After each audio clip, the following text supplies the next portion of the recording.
much to say.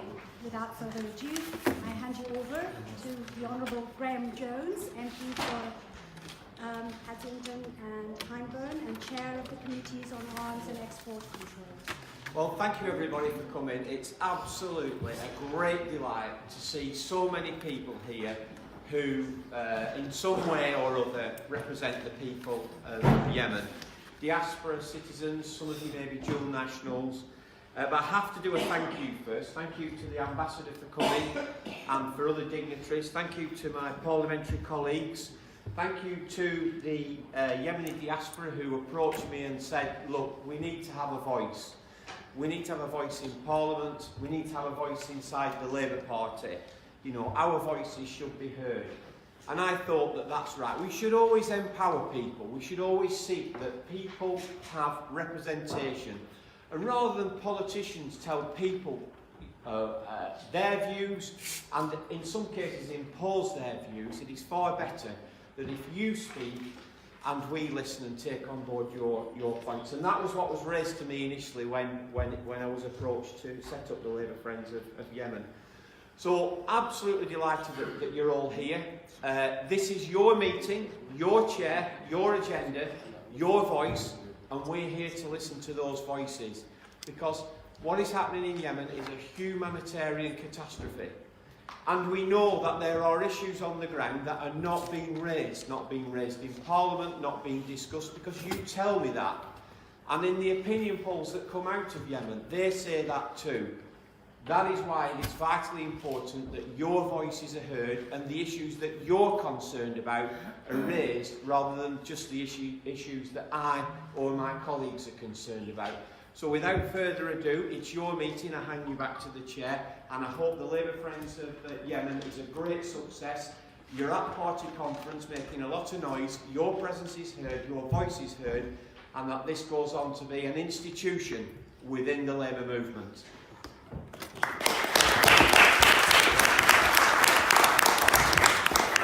Thank you.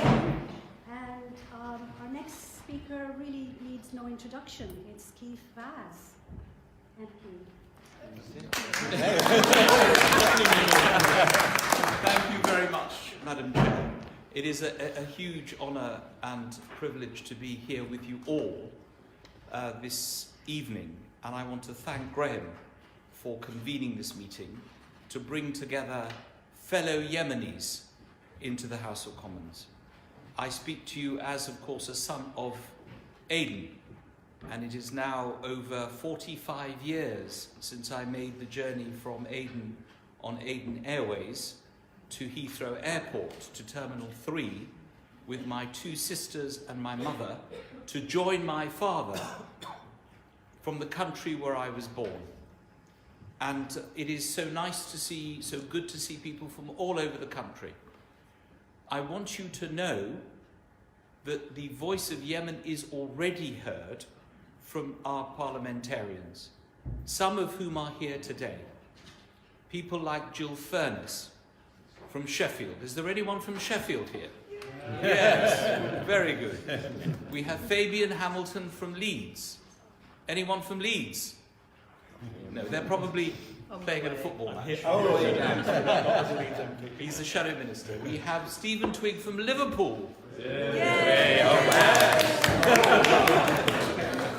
won't ask if there's anyone here from Manchester City. And of course we have our ambassador here, who has been, I've been ringing up the ambassador, trying to invite him to a football match in Leicester, and he never returns my call, so I'm glad to see him here. I'm going to pin him down to a match. And of course John Speller, who's here from the West Midlands. Anyone here from the West Midlands? And there's no one here from Leicester apart from me, I know that. And of course Graham Jones. There is no debate in the British Parliament on Yemen that does not feature all the people on the platform. Obviously, apart from you, Chair, and the non-MPs. We are what is called the usual suspects. We're always there. And only last night, I was with the Russian ambassador in his house to thank him for not vetoing Resolution 2452, because it was the United Nations that has set now the framework for peace in Yemen. And whatever you think about the situation in Yemen, and the situation has gone from crisis to crisis, it is a humanitarian catastrophe, it is a political catastrophe. Tonight in the Senate and the House of Representatives in the United States, Congressman Khanna is moving a resolution concerning Yemen in the American Senate and the House of Representatives. So Graham has done us a huge favour in making sure we have a meeting here. I would like a meeting like this every single week, because this is the only way people will know what is happening. Whatever the situation, I think we all have one thing in common. We want peace, an immediate peace, an immediate ceasefire. We want everyone round the table in Stockholm. Today, the Foreign Secretary is meeting in Warsaw with the foreign ministers of the Emirates and of Saudi Arabia and the United States Secretary of State. They're meeting as we speak to discuss the next stage in the peace process. And your voice, the Yemeni diaspora, which has been very silent in terms of the national agenda, is now going to find a voice here in the Labour Party. Now, of course, I have a second hat on, apart from being chair of the all-party group on Yemen, and thanks to my colleagues, I've served longer as the chair of the all-party group in Yemen than President Saleh was president of Yemen. At the moment, there's no coup to get rid of me. But also, I sit on the National Executive Committee of the Labour Party, and my role as the BAME representative, the Black, Asian and Ethnic Minority representatives, is to represent the Labour Friends groups. We have 38 Labour Friends groups. Some are affiliated to the Labour Party formally, some are just social groups where people get together from time to time to have events. I want you to be one of the most active groups. The Labour Friends of India was recently relaunched because after 10 years it had stopped operating as effectively, so it was relaunched only 2 weeks ago. There's the Labour Friends of Pakistan, there's the Labour Friends of Poland. There are lots of Labour Friends groups. The first thing is people have got to be members of the Labour Party, to join the Labour Party, so that what happens in the Friends groups then goes back into the constituency Labour parties where you can pass resolutions. And Graham is right, a presence at conference is very important. You should start now getting resolutions into your CLPs that can be debated at the Labour Party conference. This is very important. So whether you're active or you're just a social group depends, Madam Chair, on you. It depends on you and the rest of you having regular meetings and bringing people together. Our dream is to one day hold a meeting of the Labour Friends of Yemen in Aden. Sorry, Aden for me, Sana for other people, Taiz for other people, but Aden. That is where we must end up. Let me say this finally. We have one person at the very top of the Labour Party who cares passionately about Yemen. Whenever I text Jeremy Corbyn on Yemen, the reply comes back in 5 minutes. When I said, come to Paris, we've got a meeting in Paris, he wanted to come, but he sent Emily Thornberry instead. At the very top of the Labour Party, you have someone who cares and loves Yemen. And at the top of the International Development Committee, as he spoke today in Parliament, you have Stephen Twigg, who always raises Yemen in a positive and constructive way. And in our group, we have an officer like Gill Furniss and others who always talk about Yemen. So good luck, keep involved, and let us make sure that this is the most active of the Labour Friends group, not just for our sakes, but the sakes of our brothers and sisters who are dying in Yemen because of this situation. Thank you very much.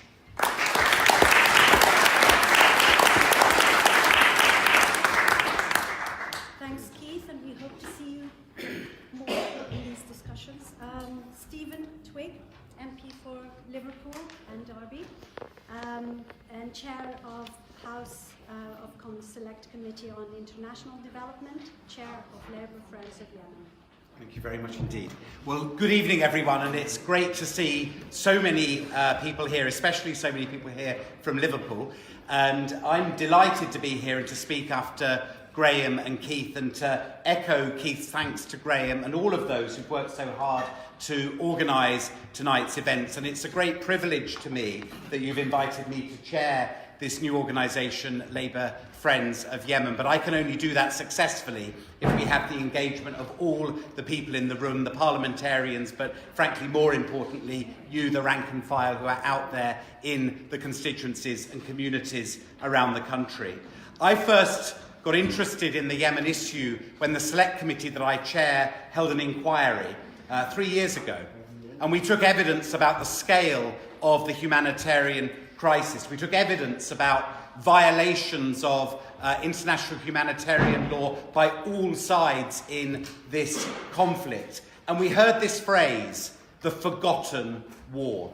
This sense that as we rightly consider the appalling situation in Syria, by contrast, Yemen was not getting the coverage and the priority that it deserved. And I think we've seen that change. And as Keith said, Yemen is on the agenda in Parliament far more now, and we need to do more in here to keep it there. When the Labour Party conference was in Liverpool in 2016, we decided to have a vigil on the first night of the conference, a vigil for peace in Yemen. And there are many people here today who joined us at that vigil. And we were joined by the leader of the Labour Party, Jeremy Corbyn, by the Shadow Foreign Secretary, Emily Thornberry, by Hilary Benn, powerful voices for Yemen. And when Labour came back to Liverpool less than 6 months ago, we held that vigil again. And again, we were joined by the leader of the Labour Party. And after the vigil, those of us in Liverpool felt we needed to do something more. And we set up the Liverpool Friends of Yemen to raise awareness, to show solidarity. And I'm delighted that my colleague, neighbour and friend sitting at the back, Dan Carden, the MP for Walton, who's also the Shadow International Development Secretary, is here with us. Because as Graham said, what this is about first and foremost is a voice for the diaspora community, but also a vehicle for those of us not in the diaspora community to show our solidarity. And we are united by a common sense of purpose that we want to see peace in Yemen, and we want the people of Yemen to determine their own future. There will be issues on which there will be disagreements. There are amongst the parliamentarians, I know there will be in the diaspora community. But what unites us is far more important than what divides us. That common sense of working together to bring peace in the immediate term, and then to have a political process that engages everyone. And I think in particular what is important is that we have a process that can engage young people and can engage women as well as men. And we need to reflect that in our own work as Labour Friends of Yemen, as well as what we call for in Yemen itself. So there's a great lineup of people to speak here this evening. It is an amazing first step that we are here today, and many of you have come from other parts of the country to be here in Parliament this evening. I look forward, both this evening and over the weeks and months ahead, to working together with you to further raise the profile of Yemen in the Labour Party, in the trade union movement, more generally in this country, and to say that we will be in this for the long haul, because the scale of damage that this war and conflict has done to Yemen will require a massive effort, and the United Kingdom has a special responsibility to support the people of Yemen to bring peace, but then once peace comes, to bring reconciliation and an opportunity for the people of Yemen to shape their own future. Thank you very much indeed.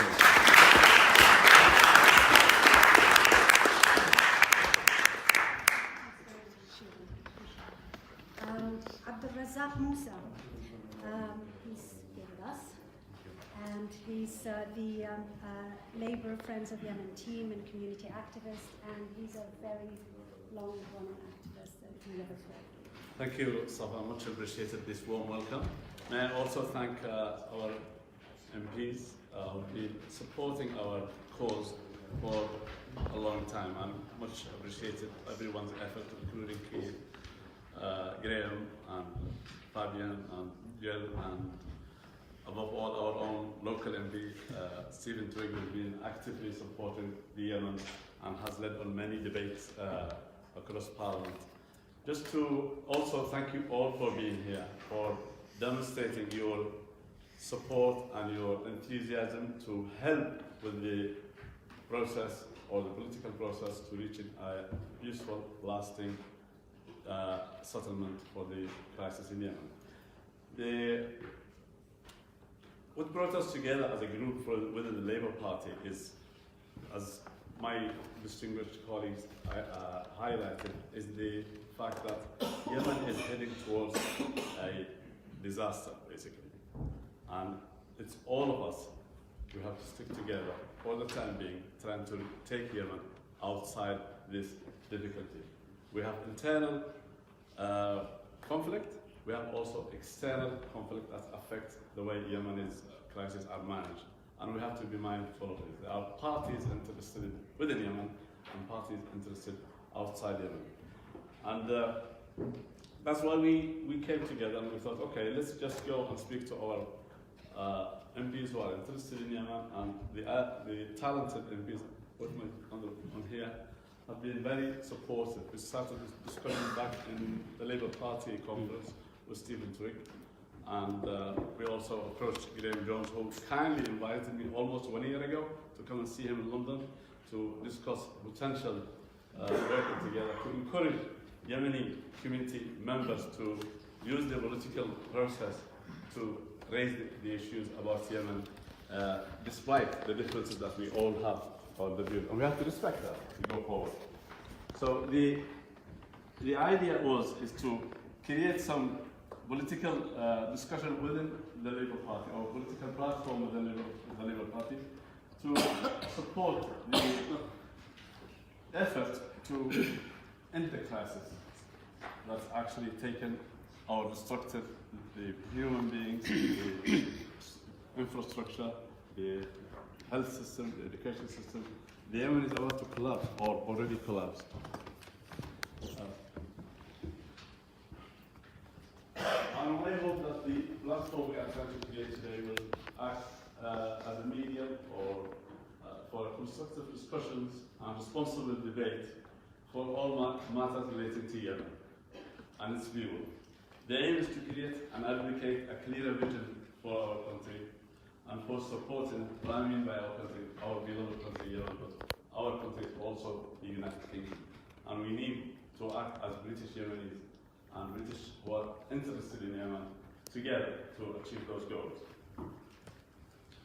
And we are hoping that through that we will put the formula together with the support of the politicians in the United Kingdom and the bodies within either regionally or internationally to create a modern state, which is the aspirations of most Yemenis.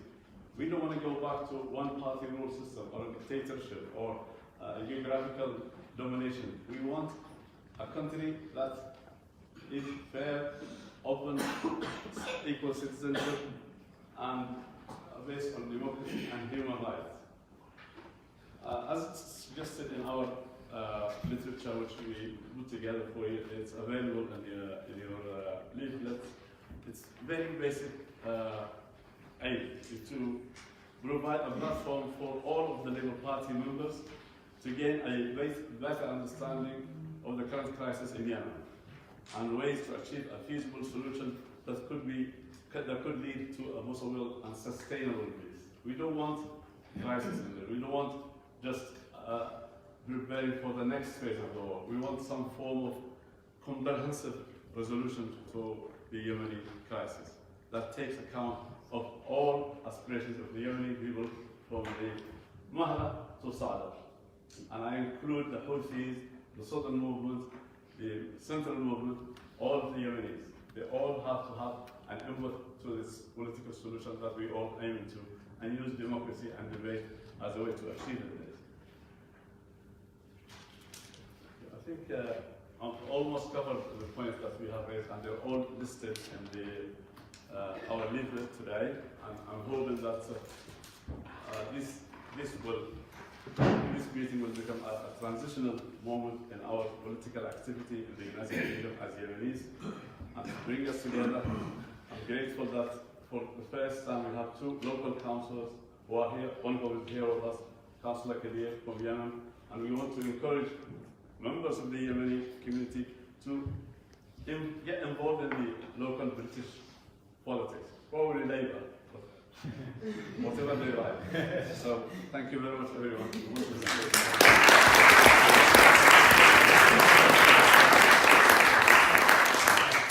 very much, Razak. Next is Hamdan Dammag, and he's a very well-known writer, researcher, academic.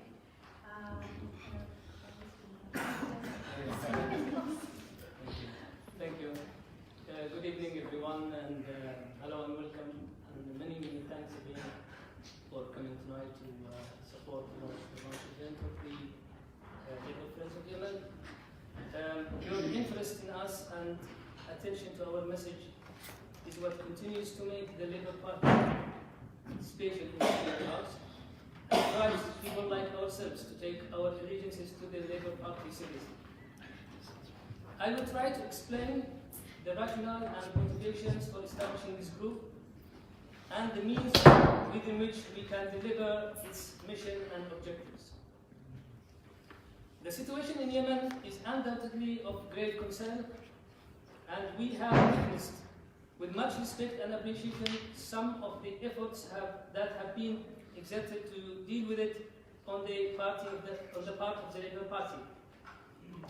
The Labour Friends of Yemen would like to complement such efforts by bringing new thinking based on outreach work, community engagement and participation on a local and national level. Over the last few years, we have witnessed growing concerns within members of the British Yemeni community in the UK, who are traditionally Labour voters, with regard to party policy and stance towards the Yemeni crisis. In our discussion with many members of our community, we understand that most of these concerns stem in part from the commonly perceived position and policies that the UK government and the opposition have adopted towards Yemen. And these are largely and often mistakenly based on looking at Yemen as the backyard for other countries. The general feeling is that such policies and positions are in themselves often reduced to mere political point scoring in favor of or against those countries, with a significant disregard to the reality on the ground and counter to the interests, needs and aspirations of the Yemeni people. I am sure you will agree that such approach does not and will not help Yemen or its people, or indeed Britain's long-term interest in the region. We believe that Yemen deserves more attention. We believe the aspiration of its people for a sustainable peace and a stable democratic state should be central to any supportive vision. We also believe in the capabilities and determination of the Labour Party to take this mission forward and champion it for the good of the Yemeni people based on the party's progressive record in fighting for justice and equality. To do this, the Labour Party should include the unique voices of its members from the Yemeni community in the UK, as well as from underrepresented and independent groups in Yemen, who often have different views about the crisis and have remained outside the current polarization created by the conflict. These voices are on the ground in Yemen and have a very clear understanding of what is truly happening in the country. They know the various backgrounds of all acting players and the social and economic aspects of the conflict that has been ignored by the world. But most importantly, they know the complexity of the crisis and the way forward to help end it. Therefore, my friends, they should not be left behind. We believe that ending the war is the only way to alleviate the suffering of the Yemeni people and to solve the catastrophic humanitarian situation. However, let us not forget, peace is a rather hard and challenging process. And to achieve peace, we must understand the complexity of the problem and have the courage and determination to identify and deal with its causes. Otherwise, all our efforts and endeavors will go in vain. Now, how to achieve all this? Well, the modest contribution of Labour Friends of Yemen is to begin in campaigning for this vision through a different range of activities. We will run workshops in different cities in the UK in order to kickstart a productive dialogue within the Yemeni community and with their representatives from the Labour Party. The outcomes from this will fit into making a policy charter that will guide our future campaigns and efforts. We will seek to arrange visits for leaders of Yemeni political parties and representatives of civil society and facilitate their meetings with party leadership. This will help in reaching out to those underrepresented views, which will offer new perspectives to the conflict and possible solutions. We can also arrange for joint delegates to meet with key players in the region in order to deliver our message. These are just some of our initial ideas, and we do welcome and are open to more ideas from everyone. We are indeed very hopeful that we will be overwhelmed with your help, support, and full involvement. Don't forget, we are a voluntary group, and we rely on the generous donations of our supporters. So please do donate generously when you can. Today we have managed this event with minimal cost because of the generous support of Graham Jones, his office, Stephen Twigg, and the maximum efforts of our excellent team of volunteers. We are so grateful to them, and indeed grateful to you all for coming tonight. Thank you very much.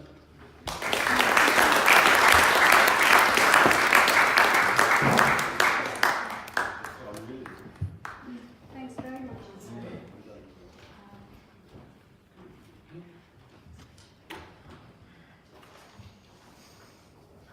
We're very lucky to have today Hayfa Ali. She's a policy and media researcher, and she's one of our vibrant youth. Good evening, ladies and gentlemen. Thank you so much for coming here today to support us. So today, as you all know, Yemen is experiencing the worst man-made humanitarian disaster in the world. Whilst the impact on all civilians has been devastating, the effect of the conflict on women and children in particular has been catastrophic. Traditionally, like most countries around the world, patriarchy is rife in Yemen. Prior to the war in 2015, Yemen was already ranked last on the Global Gender Index. This is because women are virtually excluded or underrepresented in politics, the labour market, and the education system, and they face discriminatory legislation such as the personal status laws and the citizenship laws. Unfortunately, these inequalities have only been exacerbated by the conflict, and Yemen remains at the bottom of the gender index 4 years on. In times of war and conflict, women and girls often experience additional dimensions of violence.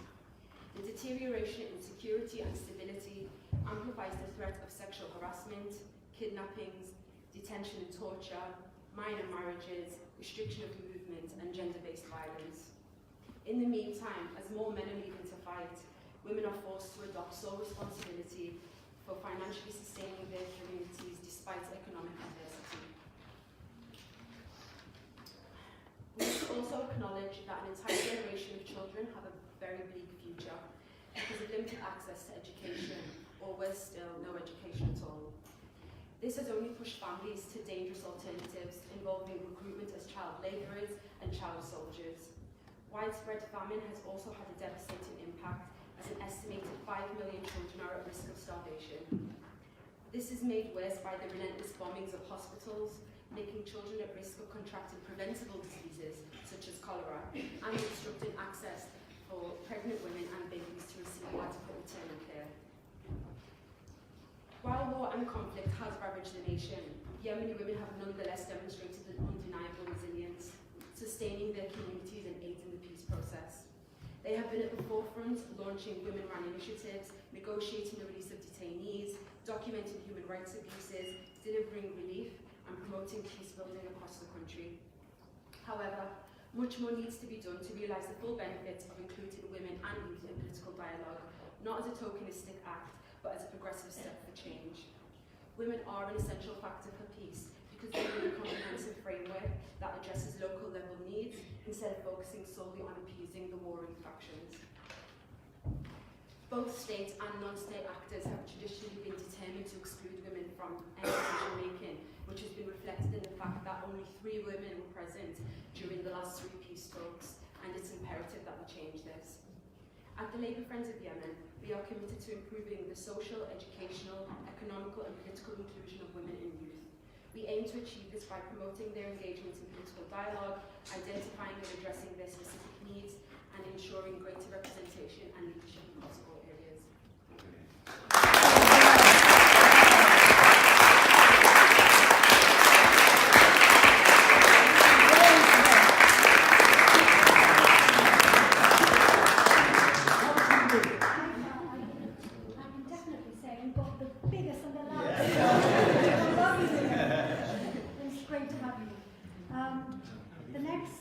Person is Yassin, Saeed, Noman. He's ambassador of the UK, and it's a pleasure to have you here.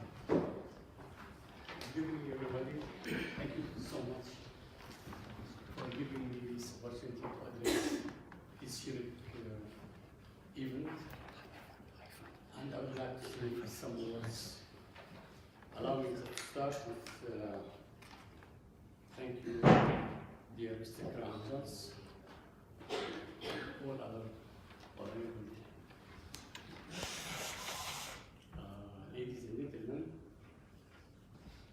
Allow me at the beginning to thank the Labour Friends of Yemen who worked on creating such an important platform to enhance a truthful and honest discussion on the challenges facing Yemen today.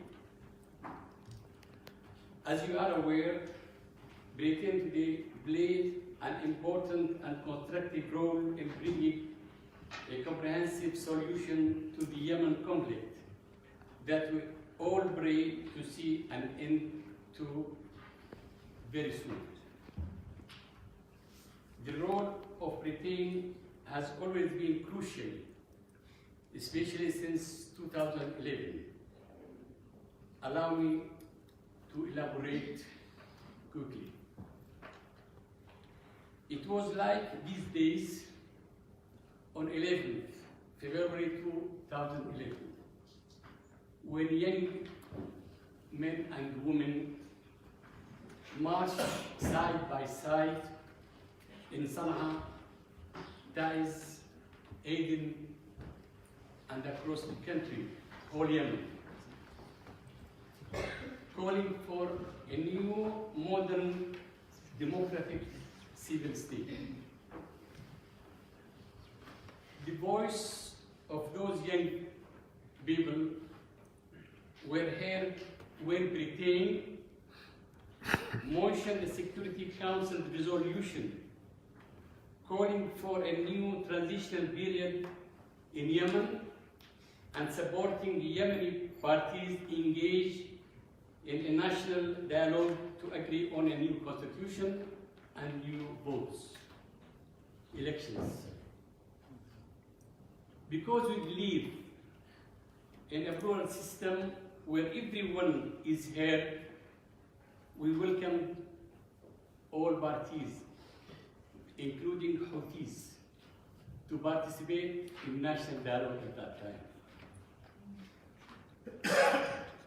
All of them became part of that national dialogue. As you know, we started at that time at the beginning of 2013.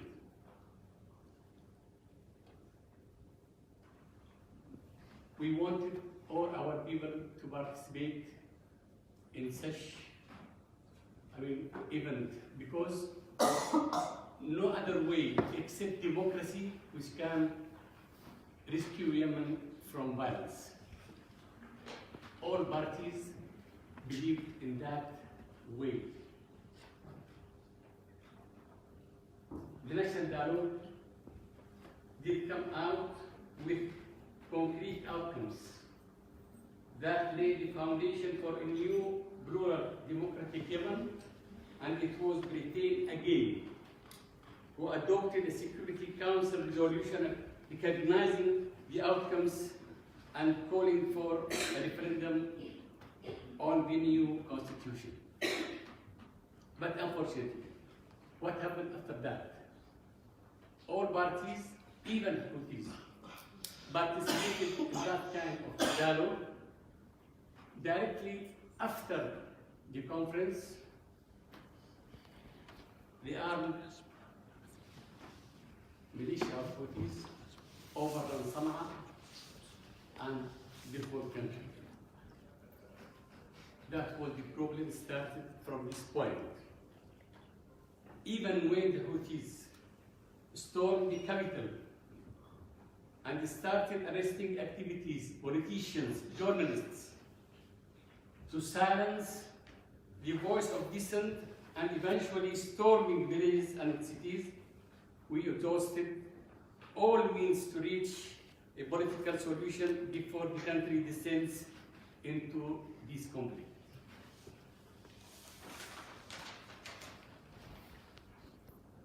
I explained to you these events quickly to tell you that young men and women who fought for a new democratic civil state are still out there. Many of them have been thrown in Putin's prisons till now. And the latest of them was Ofa Anami, leading woman activist in the country, a director of the British NGO Safa Mubgar, who arrested just a week ago. I owe it to these young men and women to keep their voice alive, and I hope this platform will be a platform to make their voices heard. Dear honorable ladies and gentlemen, I assure you that our demand from the Houthis is simple. Just come and join us in building the future of Yemen based on equal citizenship, democracy, and human rights. But give up the belief that you can push Yemen into sectarian state. It is unacceptable. We have to build our country on this basis: democracy, citizenship, equality for all people, regardless to their sex, color, social ranks, whatever. That's the only way in which we can build our country safe and keep it safe. I strongly believe that a solution will come through a compromise based on the outcomes of the national dialogue. Thank you so much.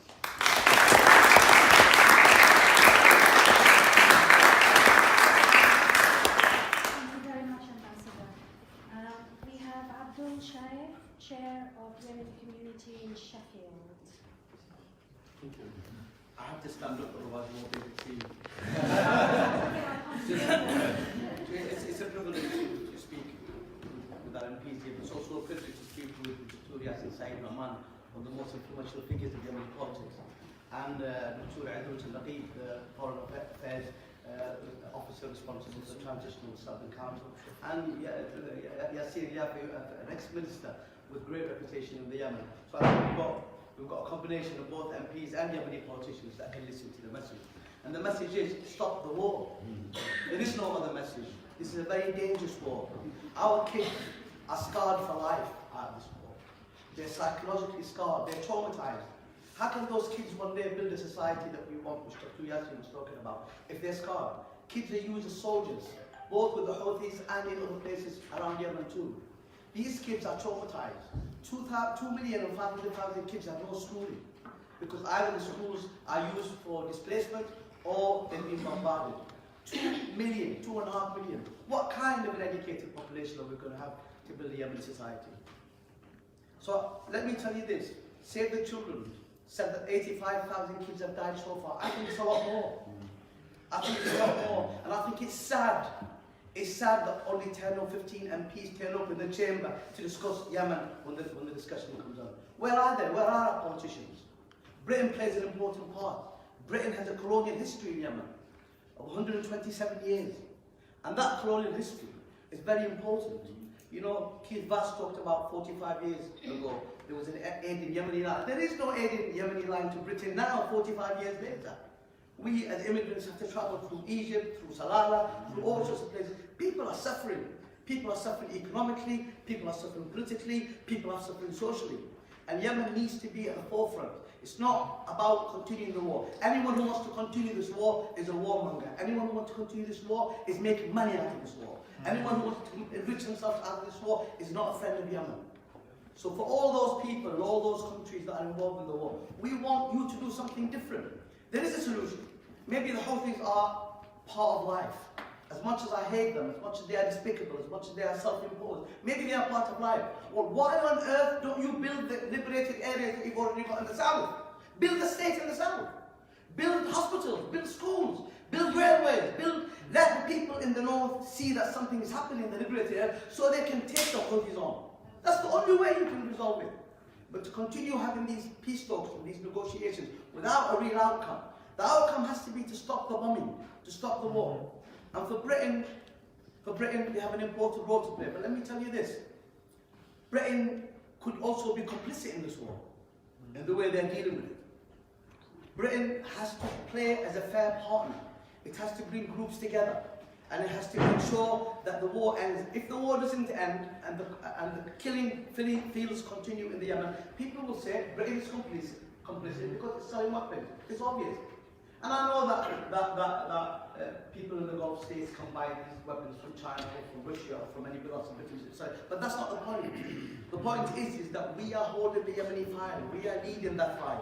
And we must stop the war immediately. Unless we stop this war, it's a travesty that we're still talking about it 4.5 years later. Thank you very much.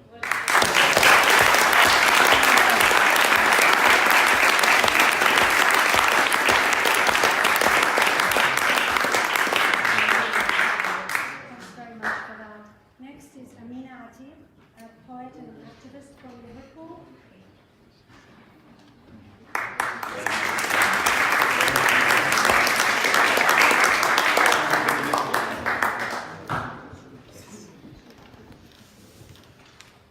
Do you mind if I stand here or as you?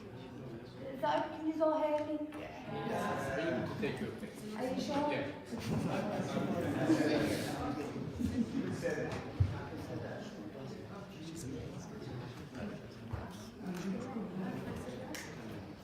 Hi guys, I do apologise, I am feeling a little bit under the weather. I couldn't really miss this opportunity. So I am going to do a bit of poetry.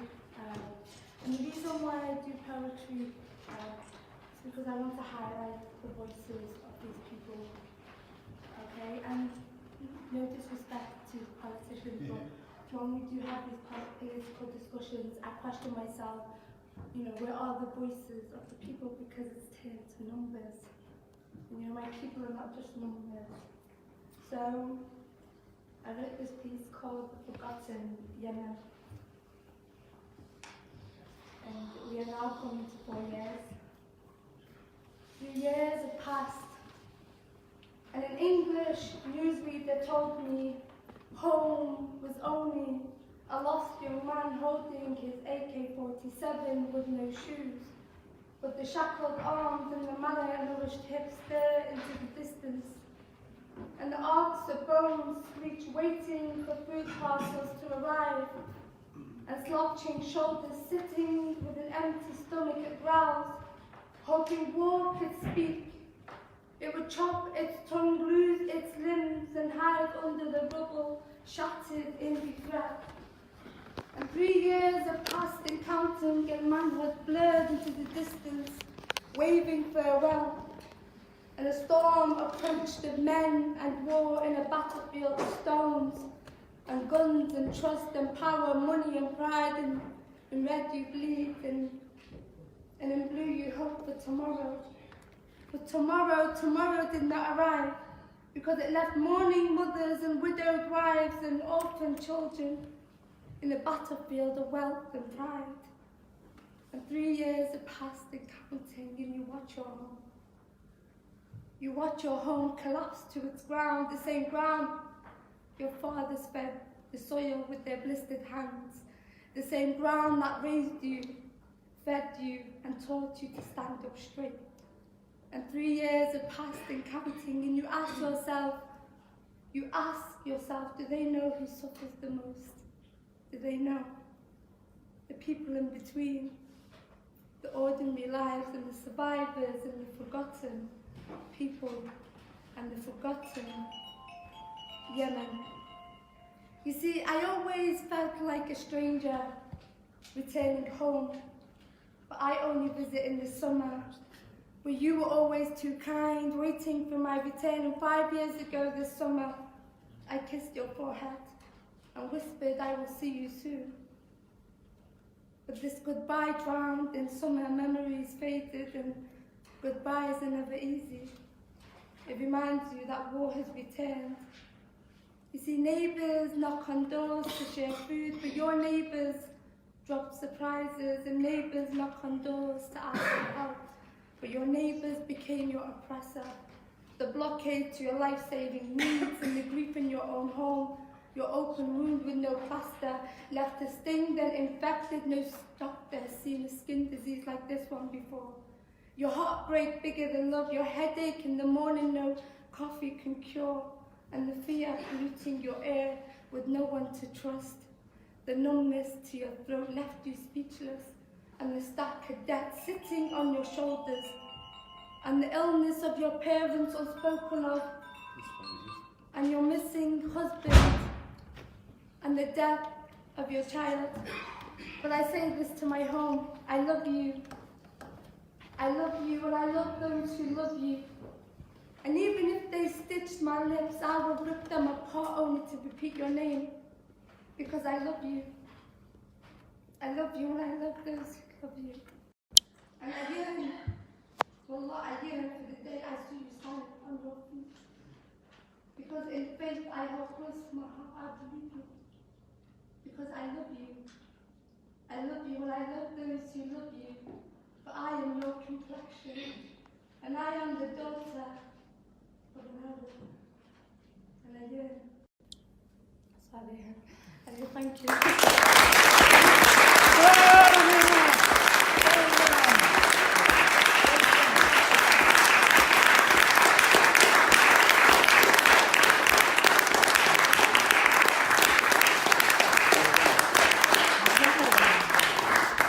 Thanks very much, Amina. That was a very rich voice, we can all agree.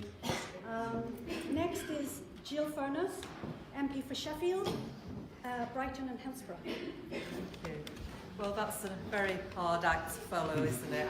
I just want to thank the young lady for that. It was absolutely fantastic, and it does bring to life for us all what actually is happening in Yemen. And I wanted to thank the other young lady who is in the audience here for her amazing speech about what it means to be a woman in Yemen. And I think tonight that's what I will take away from this. I will be thinking a lot about the women, the widowed women, the orphans, children, everything that's sort of been raised here. As politicians, I'm really lucky that I represent Sheffield, Brightside and Hillsborough, and I've got a significant Yemeni population. And Keith Vaz, my very close friend here, has been absolutely magnificent and has visited the constituency since 2015, not on one occasion, not on two occasions, but on 3 occasions to meet with my Yemeni community. And my good friend over there, Abdul Shaif, I think has been in attendance at all of those, and that has helped give me a very informed picture of that 4 years of conflict. And I do want to reassure you all, when you say nothing's happening in here and nobody cares, we do care. We care very, very much for what is happening over there. If our constituents hurt, then that hurts me as well.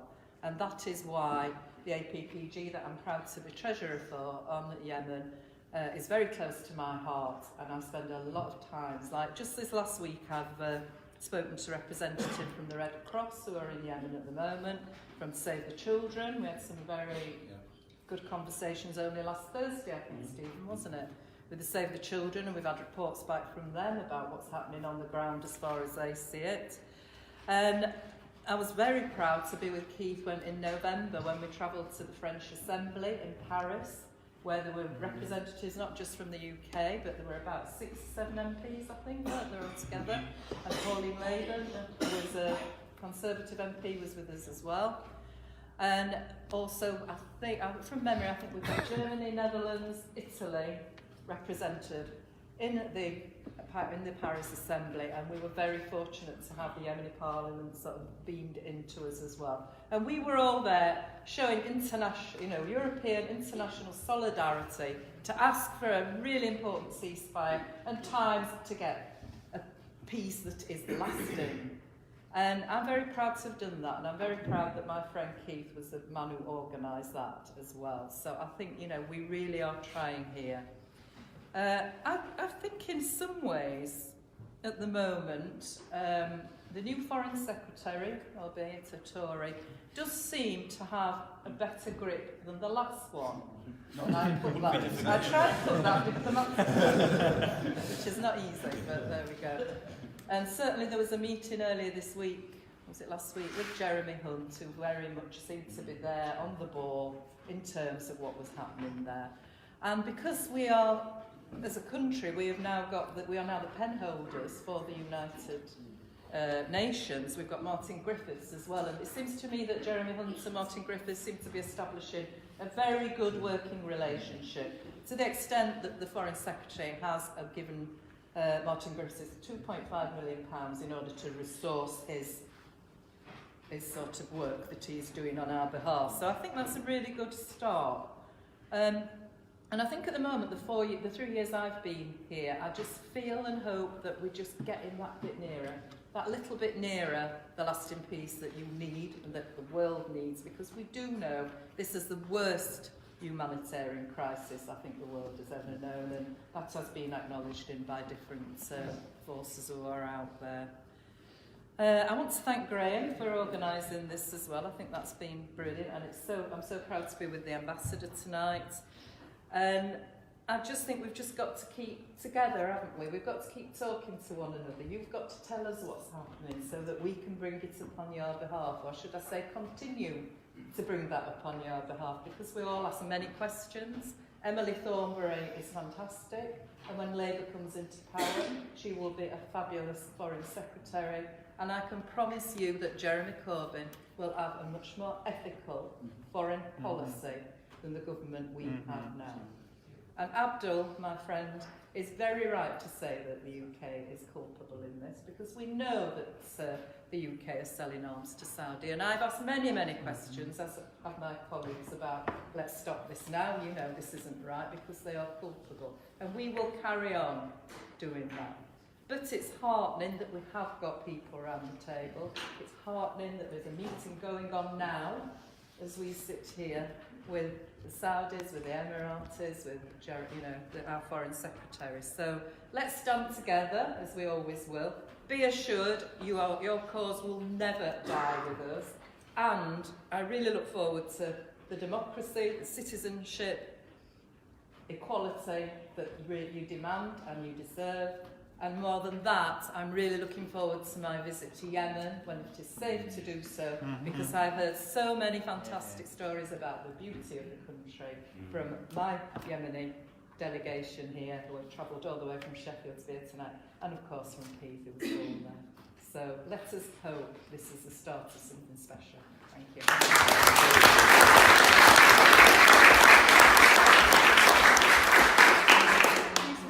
Jill.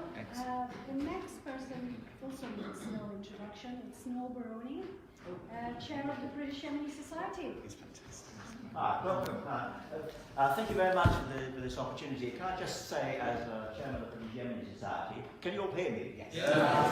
How much I welcome this, the formation of this group. Although obviously the Yemeni Society, we have to be politically neutral, but we welcome the objectives, and anything like this that's actually going to improve the knowledge in this country of Yemen, we were very happy to support. So I'm very conscious of the fact, obviously through our members, how deeply people feel about this and how much they want to end it.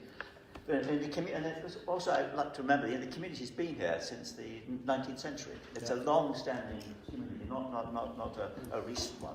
Can I speak personally, as a long-standing member of the Labour Party, how much I also welcome this development. I actually first went to Yemen as a member of the Fabian Society, as a young diplomat just after it became independent. I came across a country which was setting up a socialist regime by people the same age as me who'd been fighting the British for 2 or 3 years before this. And I watched their difficulties, the struggles they went through, and problems they caused. But I do remember at the end of that period what they had achieved. And Dr. Yassin was Prime Minister, of course, later on, so he will remember very clearly. It had government services which were better than they'd been under the British period, and better than they've been anywhere in Yemen since. No corruption, a system of government that works. I like to remember that. I also like to remember the fact that the Civil War of the 1960s, which lasted 8 years, was also solved by Yemeni negotiations, which gives me hope for the future. I'm not incidentally advocating return to South Yemen. I'm simply trying to demonstrate that what was achieved then can be achieved again. Personally, I think I have great personal confidence in the current UN envoy, Martin Griffiths. And I think there is a real hope for peace there, because I get the sense that the main parties want to end this war, that what they're not yet quite ready to do is make the compromises that will actually achieve it. But anyway, I'd like to say welcome for this initiative, and thank you very much for setting up this organisation.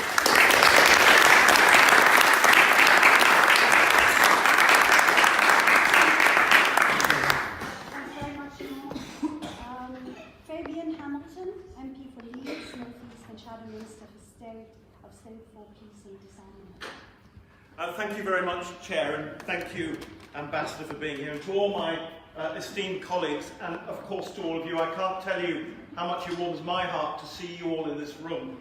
Keith Vaz, who is really one of the most outstanding MPs and has been my mentor for the 22 years I've been here. He's been here longer than me. He's younger than me too, by the way. He's taught me a lot about his native land of Yemen. But he said something very important when he spoke earlier. He said that because he's Yemeni himself, you're all my brothers and sisters. Well, I want to tell you in this room today, you're my brothers and sisters too. I've never been to Yemen. I don't know Yemen.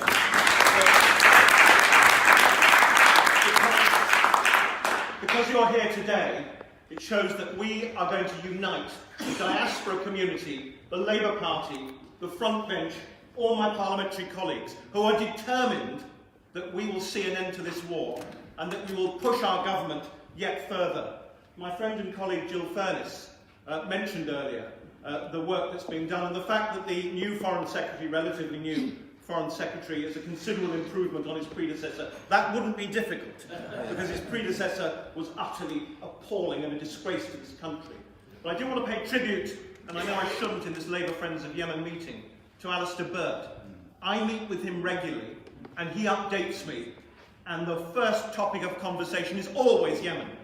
And I know he's working hard, but I know he's working in frustration as well. Now, Jill mentioned the fact that Martin Griffiths, and others mentioned Martin Griffiths, the UN envoy, who is working with us as the pen holder. That means that we are responsible for bringing the parties together through the United Nations as a member of the Security Council. We, on the opposition front bench, do not think that the government is doing enough. We know Jeremy Hunt is doing better than his predecessor. That wouldn't be difficult, but we still think they're not doing nearly enough.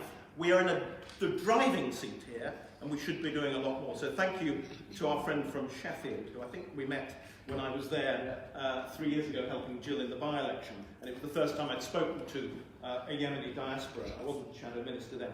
I'm not just the Shadow Minister for the Middle East, but as the Chair said, the Safa said, I'm the Shadow Minister for Peace and Disarmament. The only problem with that is we don't have a Minister for Peace and Disarmament. We should have. And when Labour comes to power with your help, we will have. May not be me.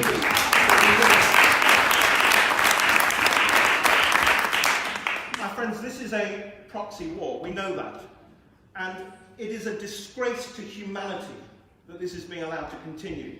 We know there isn't a lot of coverage on the news, but when we see those reports by brave journalists who go to Yemen risking their lives, when we see the reports of the death and destruction of the humanitarian catastrophe that many have referred to this evening, it breaks my heart, it breaks your hearts, it breaks everybody's hearts.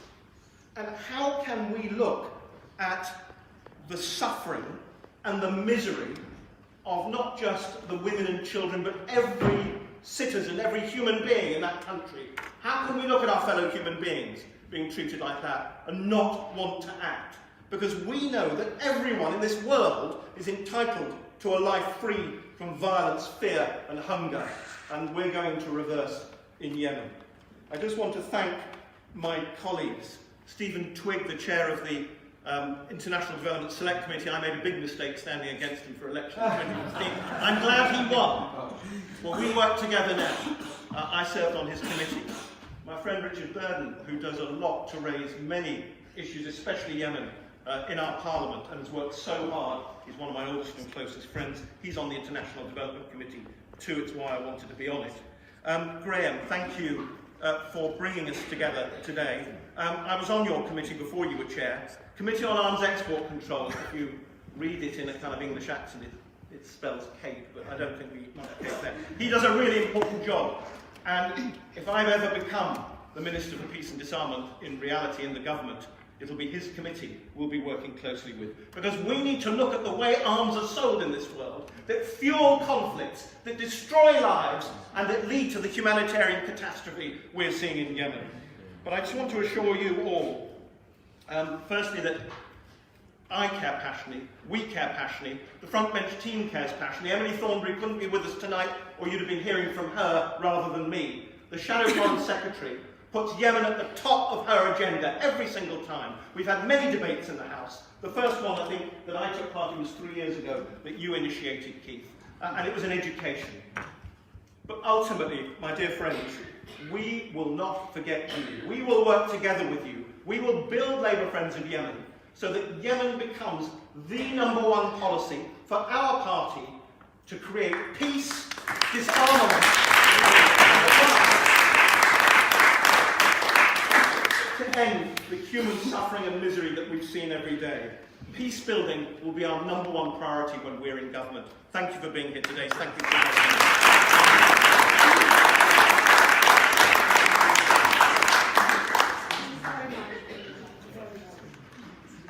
Abdul Qadir, local councillor in Liverpool, and a lead for youth.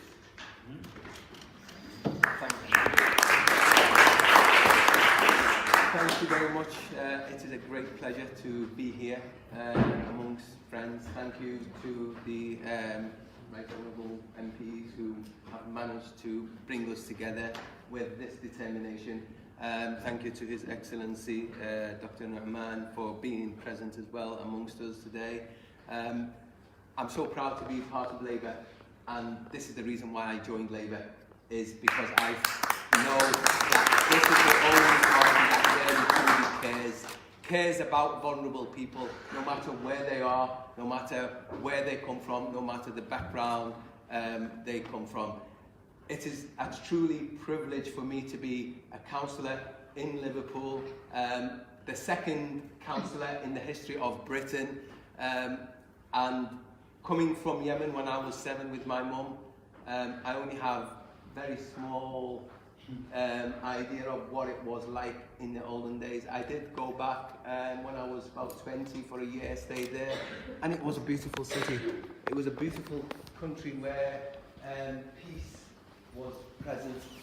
Yes, it wasn't perfect, Yes, there was a lot of, things that we could have changed.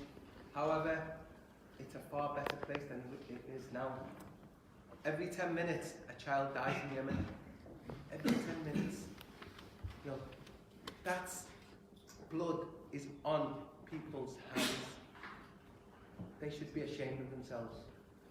To sleep thinking that they were the cause, or could have been the cause, for something better to happen. It is a great privilege to be part of Labour Friends of Yemen, which is established today, to hopefully take that message forward that Labour will be standing united with the cause of Yemen, with the Yemeni people, young, old, men and women. We had great speeches from Miss Ali, who done a really passionate and well presented argument about women. We had a great speech, poem by Miss Atiq. Again, always I listen to her poems and they're always powerful. Yeah. I see more power in it today because it actually means a lot more to her. She is unwell, but she's dragged herself out of bed to be here. That's how much it really matters.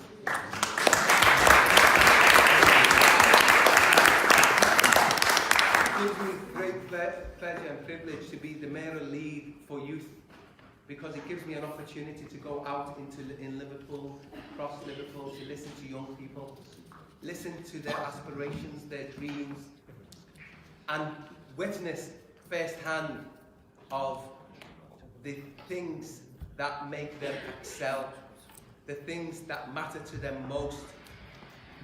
But at the same time, it saddens me because the same person in Yemen does not have that opportunity. So I know what young people can do. I've seen it firsthand. Our job is to make sure that we extend that ability to all Yemeni children. And thank you again, and thank you for giving me this opportunity to speak. Thank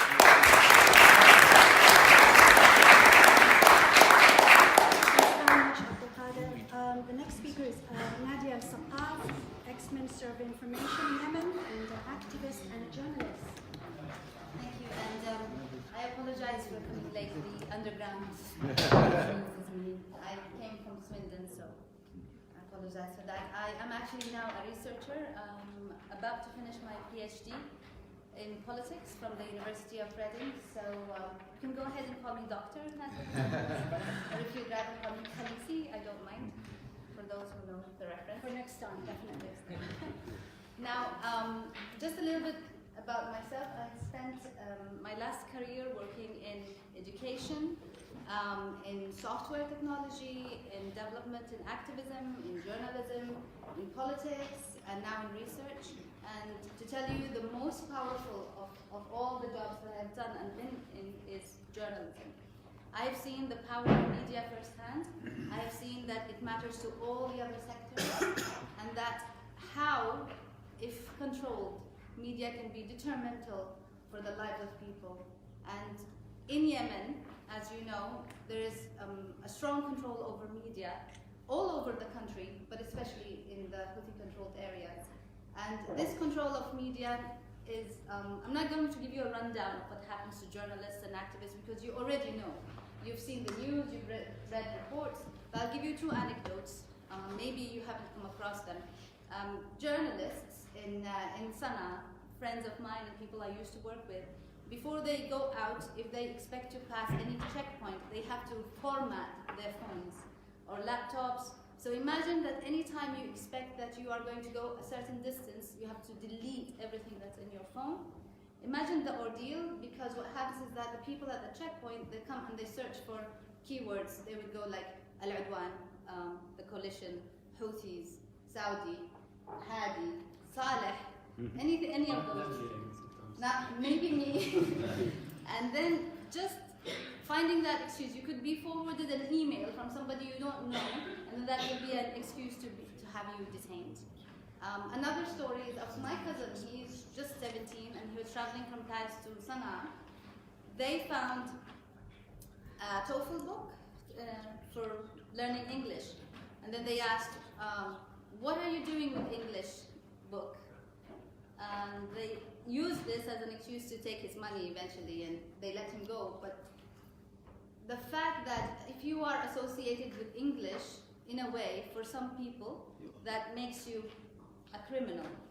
So imagine how this feels for young Yemenis. Agent of America. Agent of America. An enemy, a spy, or any of those sorts of excuses.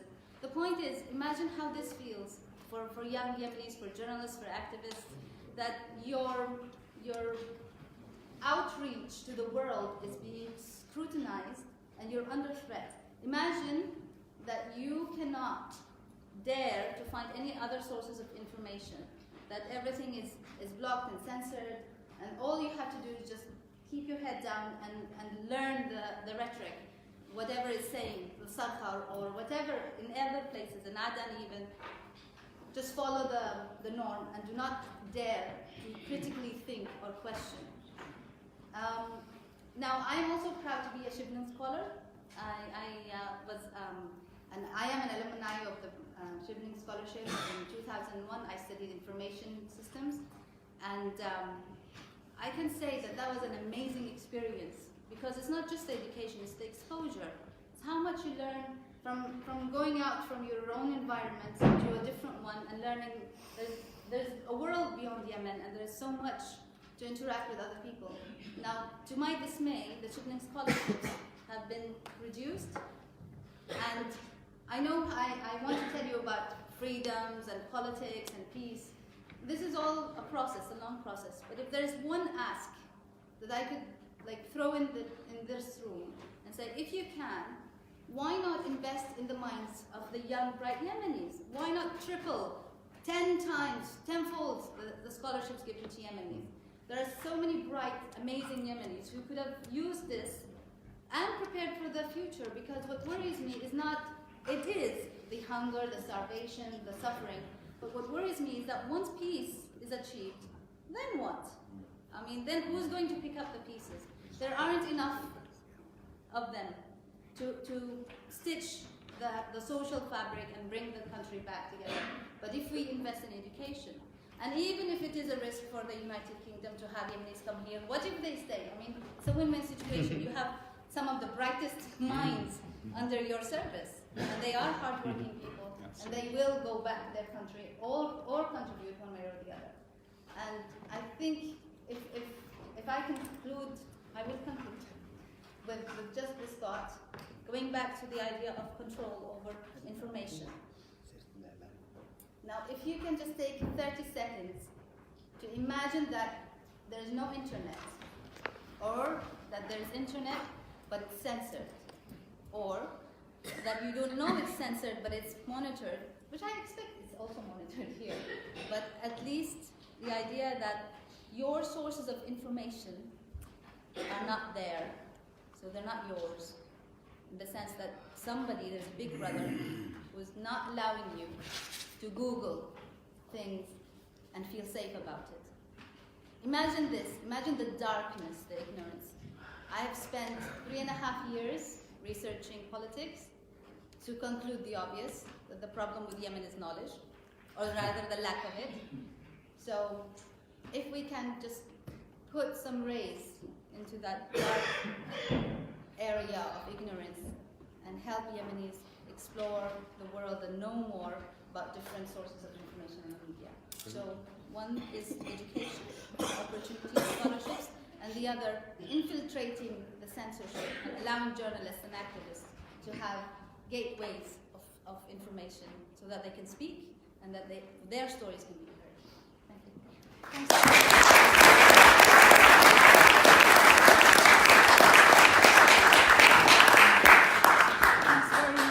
Dr. Nadia Al-Sakkaf. That was a very critical and important aspect of this discussion today.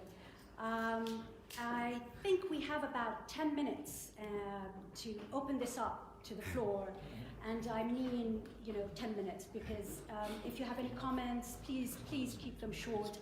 But if there are any questions to the fantastic panel here, again, keep them short. I just follow from Dr. Hamdan's announcement. This is great about the Liverpool Friends, Labour Friends of Yemen, not Liverpool. I would like to invite you on the piece to come to Birmingham on the 23rd of March, which